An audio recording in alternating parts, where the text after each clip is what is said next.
I'm Chris, and this is my Restoring Old Plastic Parts Part 2, looking at the final results.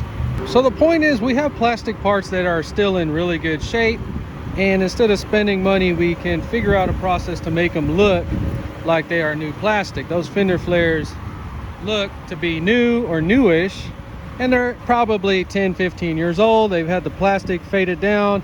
If you watch part 1, you'll see what they look like. So the first thing I did was spray them in bed liner. That did not work out. I just could not get a smooth finish on them. Maybe it's because it was 95-96 degrees when I sprayed them, and I finally ended up spraying these at 90 degrees. Now these probably have 8 coats of paint on each one, a few light coats and at least 2 heavy coats. They were sanded down and then sprayed heavy for the final finish. So the point was not spending a bunch of money buying new plastic parts. Just restore what you have if they're not in bad shape.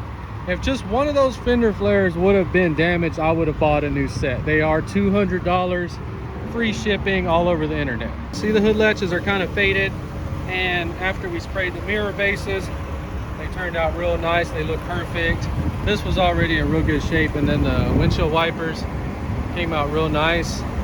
Now, don't be suckered into buying these freaking things right here for $12.99, $14.99 at O'Reilly and AutoZone.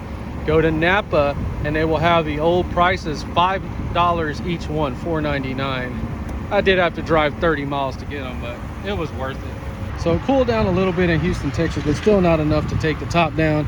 Just want to let y'all see how the plastic fender flares came out. I'm really liking them. Totally passing the test.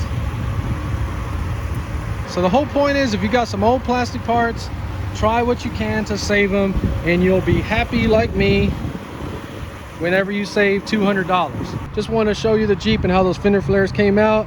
If you enjoyed the video, please like and subscribe, and thanks for watching.